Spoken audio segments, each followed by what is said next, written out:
Programme قریب و مجیب کے سلسلے میں آج ہم غم اور پریشانی سے نجات کی دعاؤں کے بارے میں پڑھیں گے۔ اللہ سبحانہ تعالیٰ نے اس دنیا کو مشقتوں اور مصیبتوں کا گھر بنایا ہے تاکہ انسان کی آزمائش ہو سکے۔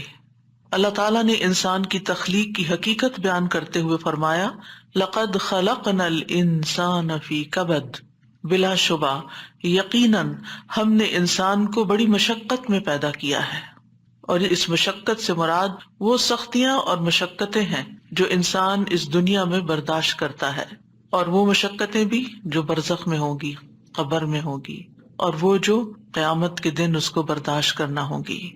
یعنی انسان کی زندگی کا سفر مشقتوں کا سفر ہے، اور اس ریالٹی کو ایکسپٹ کر لینا چاہیے۔ ہاں، اگر کوئی اللہ تعالیٰ کی اطاعت اور فرما برداری میں یہ زندگی بسر کرتا ہے اور ان تکلیفوں پر ناراض نہیں ہوتا، ان آزمائشوں میں کامیاب ہو جاتا ہے، تو انشاءاللہ موت کے ساتھ ہی اس کی راحتوں بھری زندگی شروع ہو جائے گی اور آئندہ کے لیے اس کی مشقتیں ختم ہو جائیں گی۔ مشقتوں سے پاک، مصیبتوں اور تکلیفوں اور آزمائشوں سے پاک جگہ تو صرف جنت ہی ہے، اور دنیا جنت ہو نہیں سکتی، چاہے انسان اس کو جتنا بھی جنت بنانے کی کوشش میں لگا رہے۔ تو اس دنیا میں رہتے ہوئے اس حقیقت کو جان لینا چاہیے کہ یہاں امتحان ہوں گے، تکلیفیں ہوں گی، آزمائشیں ہوں گی، غم ہوں گے۔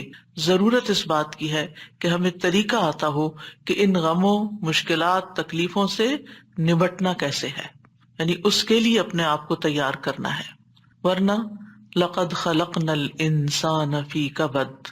ابن عباس کہتے ہیں کبد سے مراد اس کا پیٹ میں حمل کی صورت میں رہنا، اس کا دودھ پینا، اس کا دودھ چھڑانا، دانتوں کا اگنا، اس کی زندگی کے بچپن کے مراحل اور اس کی گزران، اس کی موت، یہ سب کچھ بہت سخت اور شدید ہوتا ہے۔ یعنی حمل سے لے کے پیدائش کا مرحلہ اور پھر دودھ پینا اور چھڑانا اور دانتوں کا آنا اور ٹیدنگ پیریڈ، سارے ہی مراحل کے اپنے مسائل ہوتے ہیں۔ ان سب میں انسان کو کسی نہ کسی تکلیف سے گزرنا پڑتا ہے۔ قتادہ کہتے ہیں کہ وہ دنیا اور آخرت دونوں کی مصیبتیں جھیلتا ہے تو آپ اس کو مشقت میں پڑا ہوا ہی پائیں گے، یعنی انسان ہے ہی مشقت میں۔ ابن الجوزی کہتے ہیں دنیا آزمائشوں اور مصیبتوں کے لیے بنائی گئی، سمجھدار شخص کو چاہیے کہ اپنے نفس کو صبر پر آمادہ کرے۔ یعنی یہاں یہ سب کچھ تو ہوگا ہی، تکلیفیں تو آئیں گی، لیکن ضرورت کس چیز کی ہے کہ ہم اپنے آپ کو سمجھائیں کہ یہ دنیا مشکل جگہ ہے، یہاں صبر کرنا ضروری ہے۔ دنیا مومن کے لیے قید خانہ ہے۔ رسول اللہ صلی اللہ علیہ وسلم نے فرمایا، الدنیا سجن المؤمن و جنت الکافری، دنیا مومن کے لیے قید خانہ ہے اور کافر کے لیے جنت ہے۔ تو اس کا کیا مطلب ہے کہ کیا کافر کو کوئی مشقت نہیں ہوتی اس دنیا میں؟ ہوتی ہے، لیکن مراد اس سے یہ ہے کہ آخرت کی تکلیفوں کے مقابلے میں دنیا میں جو بھی اس کو ملا ہے وہ اس کے لیے جنت ہی ہے، کیونکہ اس کے لیے آخرت میں جنت نہیں ہے۔ اور آخرت مومن کے لیے خوشحالی کا گھر ہے۔ جب مومن وہاں پہنچے گا تو پکار اٹھے گا، وقال الحمد للہ الذی اذهب عنا الحزن ان ربنا لغفور شکور الذی احلنا دار المقامۃ من فضله لا يمسنا فيها نصب ولا يمسنا فيها لغوب۔ اور وہ کہیں گے کہ اس اللہ کا شکر ہے جس نے ہم سے غم کو دور کر دیا، یعنی جنت میں جا کر انسان واقعی غم سے دور ہو جائے گا۔ یقیناً ہمارا رب بخشنے والا قدردان ہے، جس نے اپنے فضل سے ہمیں ابدی قیام گاہ میں لا اتارا، جہاں ہمیں نہ مشقت اٹھانی پڑتی ہے اور نہ کوئی تھکاوٹ لاحق ہوتی ہے، یعنی نہ ہی کوئی کام مشکل ہے اور نہ ہی ہم تھکتے ہیں، آرام ہی آرام ہے، سکون ہی سکون ہے۔ لیکن اس سکون کو پانے کے لیے اس دنیا میں تھکنا شرط ہے۔ اپنے آپ کو اللہ کی عبادت میں، بندوں کی خدمت میں تھکانا لازم ہے۔ دنیا جتنی بھی تکلیف دہ ہو، لیکن انسان جب جنت میں پہنچے گا تو جنت کا ایک چکر دنیا کی ساری فکروں کو ختم کر دے گا۔ نبی صلی اللہ علیہ وسلم نے فرمایا، قیامت کے دن اہل جنت میں سے اس آدمی کو پیش کیا جائے گا جسے دنیا میں لوگوں میں سے سب سے زیادہ تکلیفیں آئی ہوں گی، پھر اسے جنت میں صرف ایک غوطہ دے کر، یعنی ایک چکر لگوا کر پوچھا جائے گا، اے ابن آدم، کیا تو نے کبھی کوئی تکلیف بھی دیکھی؟ کیا تجھ پر کبھی کوئی سختی بھی گزری؟ وہ عرض کرے گا، اے میرے رب، اللہ کی قسم کبھی نہیں، کوئی تکلیف نہیں دیکھی۔ ساری تکلیفیں بھول جائیں گی، کبھی کوئی تکلیف میرے پاس سے نہ گزری اور نہ ہی میں نے کبھی کوئی شدت و سختی دیکھی. یعنی ایسی ٹھنڈک، ایسا آرام، ایسا سکون، ایسا لطف آئے گا کہ اس کے حافظے سے بھی نکل جائے گا کہ کبھی اس نے کوئی دکھ دیکھا تھا. تو آج ہم اس سلسلے میں رنج و غم کو دور کرنے والی سب سے بڑی دعا آیت کریمہ کے بارے میں پہلے پڑھیں گے. ارشاد باری تعالیٰ ہے وَذَنُّونِ إِذْ ذَّهَبَ مُغَاضِبًا فَظَنَّ أَن لَّن نَّقْدِرَ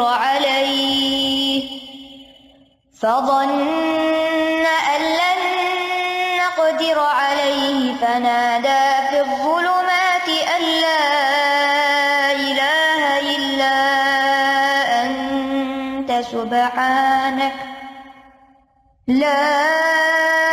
إِلَٰهَ إِلَّا أَنتَ سُبْحَانَكَ إِنِّي كُنتُ مِنَ الظَّالِمِينَ. فَاسْتَجَبْنَا لَهُ وَنَجَّيْنَاهُ مِنَ الْغَمِّ وَكَذَٰلِكَ نُنجِي الْمُؤْمِنِينَ. اور مچھلی والا جب وہ اپنی قوم سے غضبناک ہو کر چلا گیا تو اس نے گمان کیا کہ ہم ہرگز اس پر قادر نہ ہوں گے. پھر اس نے اندھیروں میں پکارا کہ تیرے سوا کوئی الہ برحق نہیں، تو پاک ہے، بے شک میں ہی ظالموں میں سے ہوں. تو ہم نے اس کی دعا قبول کر لی اور اسے غم سے نجات دے دی، اور ہم ایمان لانے والوں کو اسی طرح نجات دیا کرتے ہیں. یہاں ذنون سے مراد یونس علیہ السلام ہے، یعنی مچھلی والے. نون سے مراد مچھلی. یونس علیہ السلام عراق کی ایک بستی نینوا میں مبعوث کیے گئے تھے. انہوں نے اپنی قوم کو توحید کی دعوت دی، لیکن وہ مسلسل انکار کرتے رہے، جیسے کہ ہر قوم کا شیوا رہا.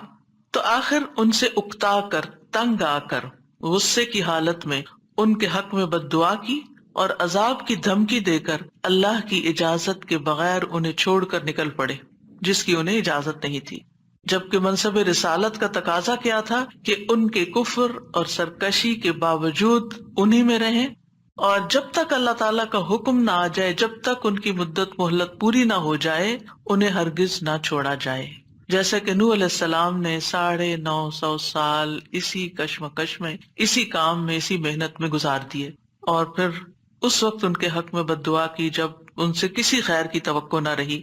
اور جب اللہ تعالیٰ نے انہیں بتا دیا کہ اب اس کے بعد تمہاری قوم میں سے کوئی بھی ایمان نہیں لائے گا، تو اب جب انہیں پتہ چل گیا کہ کوئی بھی ایمان نہیں لائے گا، تو پھر انہیں اجازت دی گئی کہ وہ ان کے ختم ہونے کی دعا کر لیں، اور انہیں پھر ختم کر دیا گیا.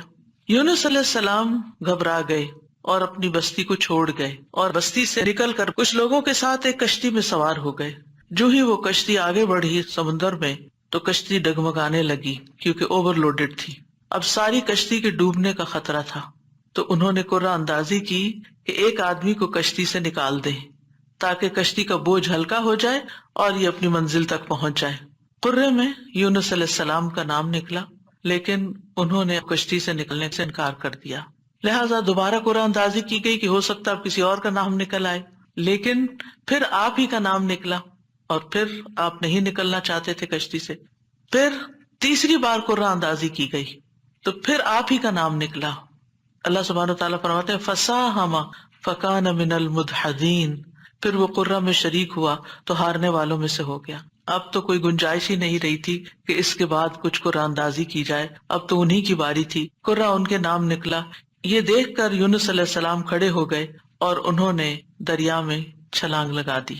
جو ہی انہوں نے چھلانگ لگائی، ایک بہت بڑی مچھلی نے آ کر ان کو نگل لیا.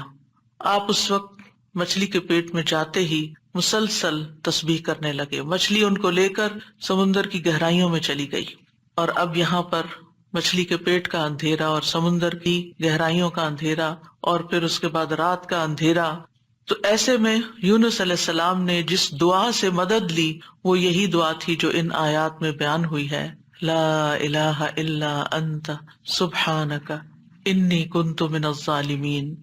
تو بہرحال اللہ سبحانہ تعالیٰ نے ان کی دعا سن لی، انہیں غم سے نجات دی، اور مچھلی نے آپ کو ساحل پر اگل دیا، ایسے ساحل پر جہاں نہ کوئی انسان تھا، نہ کوئی پرندہ، نہ کوئی درخت اور نہ کوئی سایہ. پھر اللہ کے اذن سے انہیں یعنی کدو کی بیل کا سایہ بھی فراہم کیا گیا، اور اس کے ساتھ ساتھ کھانے کو بھی دیا گیا، اور ان کی جب تکلیف دور ہوئی اور وہ چلنے کے قابل ہوئے، کیونکہ ظاہر ہے کہ مچھلی کے اسٹمک میں ایسڈ ہوتا ہے، اور وہ ایسڈ نے ان کی سکن کو اور ان کے پوری ہوش و حواس، ان کی آنکھیں، ان کی ہر چیز کو کتنا متاثر کیا ہوگا۔ تو جب ان کے ہوش و حواس بحال ہوئے اور چلنے کی کچھ طاقت ہوئی تو دوبارہ اسی بستی کی طرف بھیجے گئے۔ اب آپ دیکھیے کہ بستی والے دیکھ کر حیران ہو گئے ہوں گے کہ یہ شخص جو ہمیں چھوڑ کر چلا گیا تھا یہ کیسے واپس آ گیا، اور ہو سکتا ہے کہ ان کے جانے کے بعد انہوں نے تلاش بھی کیا اور وہ کہیں ملے بھی نہ ہوں۔ اور پھر آپ دیکھیے کہ کس طرح بستی والوں کو یہ ریئلائز ہوا کہ انہوں نے غلط کیا ہے اپنے پیغمبر کے ساتھ، تو وہ ایمان لائے۔ بہرحال پھر ایک مدت تک یہ بستی جو ہے ایمان لا کر دنیا میں جیتی رہی۔ دوسری طرف یونس علیہ السلام کو اللہ سبحانہ وتعالیٰ نے غم سے نجات دی، اور اس طرح ان کی نجات کے بعد ان کو اللہ تعالیٰ نے چن لیا۔ اسی طرح اللہ سبحانہ وتعالیٰ اس بستی کے بارے میں فرماتے ہیں فَلَوْلَا كَانَتْ قَرْيَةٌ آمَنَتْ فَنَفَعَهَا إِيمَانُهَا إِلَّا قَوْمَ يُونُسَ لَمَّا آمَنُوا كَشَفْنَا عَنْهُمْ عَذَابَ الْخِزْيِ فِي الْحَيَاةِ الدُّنْيَا وَمَتَّعْنَاهُمْ إِلَىٰ حِينٍ۔ سو کوئی ایسی بستی کیوں نہ ہوئی جو ایمان لائی ہو، پھر اس کے ایمان نے اسے نفع دیا ہو یونس کی قوم کے سوا۔ جب وہ ایمان لے آئے تو ہم نے ان کی ذلت کا عذاب دنیا کی زندگی میں ان سے ہٹا دیا اور انہیں ایک وقت تک سامان دیا۔ کہا جاتا ہے کہ یونس علیہ السلام جب قوم کو چھوڑ کر گئے تھے اور ان لوگوں کو یہ بات سمجھ آ گئی کہ وہ نبی تھے اور وہ جھوٹ نہیں بولتے، تو وہ سب کے سب اپنے بچوں، چوپایوں، مویشیوں سب کو لے کر صحرا کی طرف نکل گئے اور ماں کو بچوں سے الگ کر دیا، اور اللہ سبحانہ وتعالیٰ کے حضور میں رو رو کر دعائیں کی، حتیٰ کہ ان کے اونٹ بلبلانے لگے اور بچے بھی رونے لگے اور گایوں کے بچے ڈکرانے لگے اور بھیڑ بکریاں اور سارے جانور بولنے لگے۔ یعنی ایک سما ہوگا اس توبہ استغفار کا کہ کس طرح انہوں نے فریادیں کی۔ تو آپ دیکھیے ادھر ان کا پیغمبر فریادیں کر رہا ہے اور ادھر ان کی قوم فریادیں کر رہی ہے اپنے سارے مال و متاع کے سمیت۔ تو اللہ سبحانہ وتعالیٰ نے کس طرح ان کی فریادیں سن لی۔ تو اس سے کیا پتا چلتا ہے کہ دعا مانگنے کا بھی ایک سلیقہ ہوتا ہے۔ بے روح دعائیں، بس صرف الفاظ کا دہرا دینا، کبھی چپ کر کے دل میں دہرا لینا، کبھی زبان سے لفظ نکالے بغیر صرف منہ سے بول دینا، یہ کافی نہیں ہوتا، بلکہ اس کے لیے بہت ضروری ہوتا ہے کہ انسان اپنی آہوزاری ظاہر کرے، اللہ سبحانہ وتعالیٰ کے آگے اپنی بے قراری کو بیان کرے اور اپنی کیفیت اور اپنے غم اور اپنے دکھ کی داستان سنائے، اور محنت کرے دعا میں۔ ہم دعا میں محنت نہیں کرتے، ہم ایک آدھ دفعہ بس کر لیتے ہیں، کبھی تھوڑا بہت آنسو بھی آ گئے، تھوڑا بہت رو پڑے اور بات ختم ہو گئی، اور پھر کہا ہم نے تو بڑی دعا کر لی، ہماری تو سنی نہیں جاتی۔ یونس علیہ السلام نے یہ آیت کریمہ کیسے پڑھا تھا، اور ہماری قوم میں کیسے رواج ہے آیت کریمہ پڑھنے کا؟ یعنی باتیں بھی چل رہی ہوتی ہیں اور گٹنیاں پھینکی جا رہی ہوتی ہیں اور 1.25 لاکھ پورا کرنا ہوتا ہے، اور کوئی صحیح پڑھ بھی رہا ہوتا ہے اور کوئی اس کے پروننسیشن بھی نہیں جانتا اور کچھ سے کچھ اس کو پڑھ رہا ہوتا ہے، اور پھر یہ کہ توقع رکھتے ہیں کہ اب ہم نے 1.25 لاکھ پڑھ کے دے دیا ہے تو ہماری مشکل ضرور آسان ہو جائے، حالانکہ بات 1.25 لاکھ کی نہیں۔ اور قرائن سے کہیں یہ پتہ نہیں چلتا کہ یونس علیہ السلام نے 1.25 لاکھ پورا کیا تھا اور جب وہ اس سے نکلے تھے۔ ہو سکتا ہے انہوں نے چند ہی بار پکارا، لیکن پوری تکلیف میں جب کراہتے ہوئے روتے ہوئے پکارا تو اللہ سبحانہ تعالیٰ نے اس دعا کو سن لیا۔ تو ہم سب کو بھی چاہیے کہ اپنی دعاؤں کے اندر رقت پیدا کریں، خشوع پیدا کریں، عاجزی سے دعا مانگیں، رو کے دعا مانگیں۔ جو بھی مشکلات اٹکی ہوئی ہیں، جو بھی مسائل ہمارے ارد گرد ہم پہ چھائے ہوئے ہیں، جن چیزوں کی طرف سے بھی ہم پریشان ہیں، جو بھی غم، ہم، حزن اور مستقبل کے فکر اور پریشانیاں، جو چیزیں بھی ہماری زندگی میں عام ہو رہی ہیں، ان سب کو دور کرنے کے لیے ہم اللہ کو پکاریں اور خوب پکاریں۔ تو اللہ سبحانہ تعالیٰ نے یہاں ان کا نام نہیں لیا ان آیات میں، بلکہ ذنون کہا، مچھلی والا، کیونکہ نون مچھلی کو کہتے ہیں اور مچھلی نے انہیں نگل لیا تھا۔ وَذَنُّونِ إِذْ ذَهَبَ مُغَاضِبًا، یعنی غصے میں گئے تھے، ناراض ہو کے گئے تھے قوم سے۔ فَظَنَّ أَن لَّن نَّقْدِرَ عَلَيْهِ، انہوں نے یہ ہرگز نہیں سمجھا کہ اللہ تعالیٰ ان پر قابو نہ پا سکے گا، یعنی اس کا مطلب ہے کہ انہوں نے سمجھا کہ شاید ان کی پکڑ نہیں ہوگی، یعنی انہیں کچھ کہا نہیں جائے گا۔ قدرہ کا مطلب ہوتا ہے کسی پہ کوئی چیز تنگ کر دینا، جس سے رزق کی تنگی کے لیے بھی یہ لفظ قرآن میں استعمال ہوتا ہے۔ مطلب یہ ہے کہ یونس علیہ السلام جب اپنی قوم کو چھوڑ کر نکل رہے تھے تو انہوں نے یہ سمجھا تھا کہ اس پر وہ حق بجانب ہیں اور ان کی پکڑ نہیں ہوگی، یعنی ہم انہیں کچھ نہیں کہیں گے، لیکن پکڑ ہو گئی کیونکہ اللہ تعالیٰ کا حکم نہیں آیا تھا. اچھا، بعض اوقات ہم بھی کچھ اپنی زندگی میں ایسے کام شروع کر دیتے ہیں یا ایسے ڈیسیژن لے لیتے ہیں اور ساتھ ہی اس خوش فہمی میں مبتلا ہو جاتے ہیں یہ تو معمولی سی بات ہے، اس پہ اللہ تعالیٰ کیا پکڑے گا، اس پہ نہیں پکڑ ہوتی. لیکن کبھی بھی جان بوجھ کے نافرمانی نہیں کرنی چاہیے اور انسان کو حد الوسع کوشش کرنی چاہیے کہ اللہ تعالیٰ کی ناراضگی کے کاموں سے بچے اور کسی بھی گناہ کو ہلکا نہیں سمجھنا چاہیے، چھوٹا نہیں سمجھنا چاہیے کہ اس پہ نہیں پکڑ ہوتی. لیکن پکڑ ہو گئی. فنادا فی الظلمات اللہ الہ الا انت سبحانک انی کنت من الظالمین. آپ دیکھیے ہم سے بھی جب کوئی غلطی ہوتی ہے نا، کوئی بات منہ سے غلط نکل جائے، کوئی ہمارا رویہ کسی کے ساتھ غلط ہو جائے، معاملہ کسی کے ساتھ سخت ہو جائے، ہم کسی کے ساتھ تلخ ہو جائیں، تو اس کے بعد ہمارے دل میں ریگریٹ ضرور آتی ہے، ہمیں احساس ہوتا ہے. اور حدیث میں آتا ہے کہ فرشتہ 6 گھڑیاں قلم اٹھائے رکھتا ہے. اگر اس میں، اب گھڑیوں سے مراد کتنی ڈیوریشن ہے یہ نہیں مجھے معلوم، لیکن مطلب یہ ہے کہ کچھ دیر اس کو دی جاتی ہے کہ کیا یہ اپنی غلطی مانتا ہے.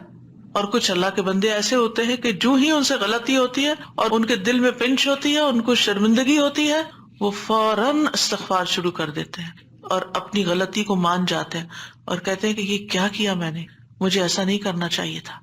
اور پھر کیا ہوتا ہے، اللہ تعالیٰ اپنی رحمت سے معاف کر دیتا ہے ایسے بندوں کو. تو یونس علیہ السلام سے بھی جو ہو گئی کمی، اس کے بعد انہیں احساس ہو گیا کہ ایسے ہی ان کا نام کرے میں نہیں نکلا.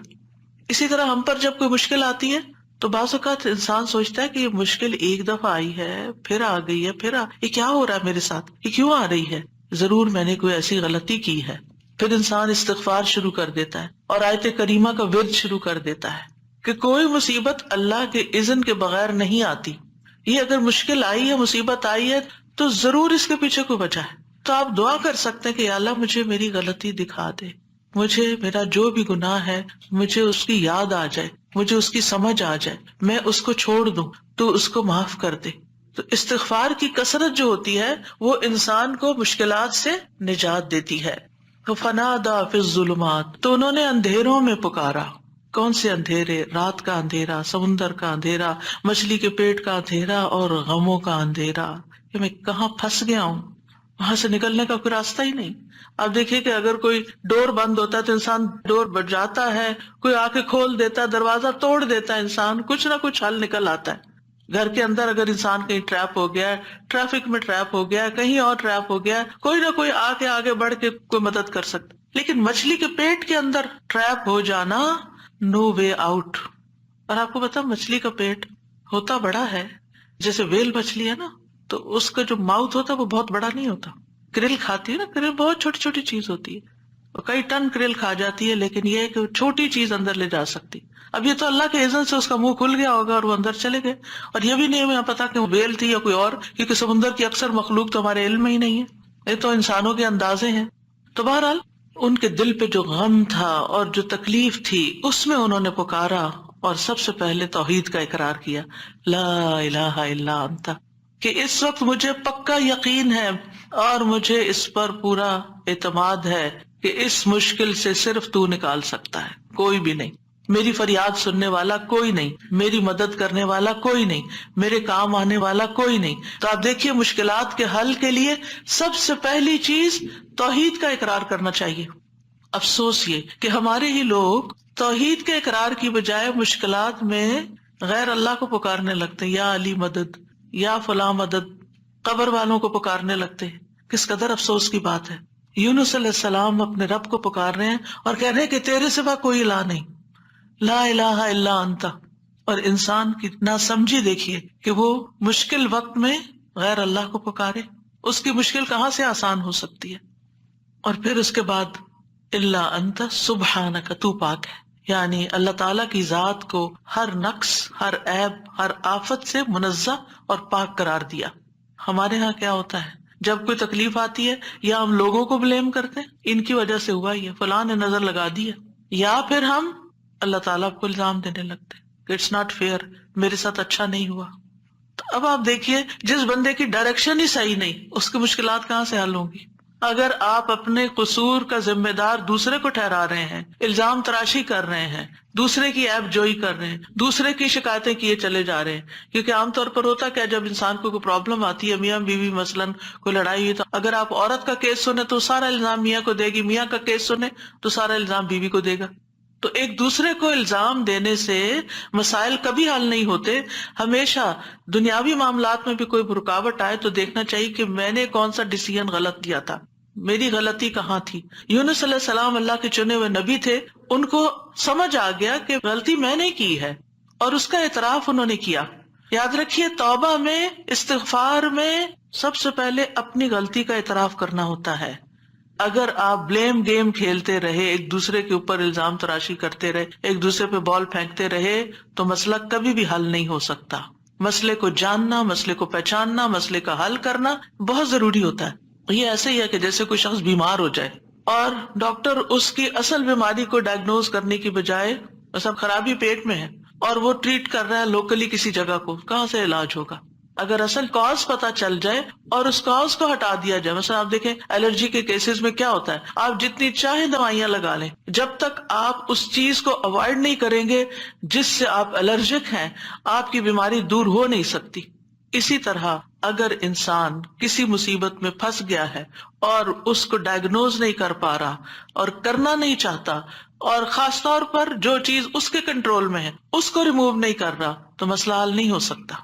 تو اللہ سبحانہ تعالیٰ کے ہاں بھی دعا اور فریاد کا سلیقہ یہی ہے کہ انسان اپنے آپ کو قصوروار ٹھہرائے جہاں وہ قصوروار ہے، اور اگر قصوروار نہیں ہے، پکا یقین ہے سراسر آپ پہ ظلم ہوا ہے، پھر اللہ کی رحمت کو پکارے، یا حی یا قیوم برحمتک استغیث. ورنہ اپنی غلطیاں، اور کون انسان یہ کہہ سکتا ہے کہ وہ پاک باز ہے، اس سے کوئی غلطی نہیں ہوتی، قصور اس کا نہیں، کچھ نہ کچھ. ٹھیک ہے، ایک کا 10% اور ایک کا 90% قصور، لیکن کہیں نہ کہیں 10% تو ہوتا ہے نا، اس 10% کی ہی غلطی کی معافی مانگ لیں.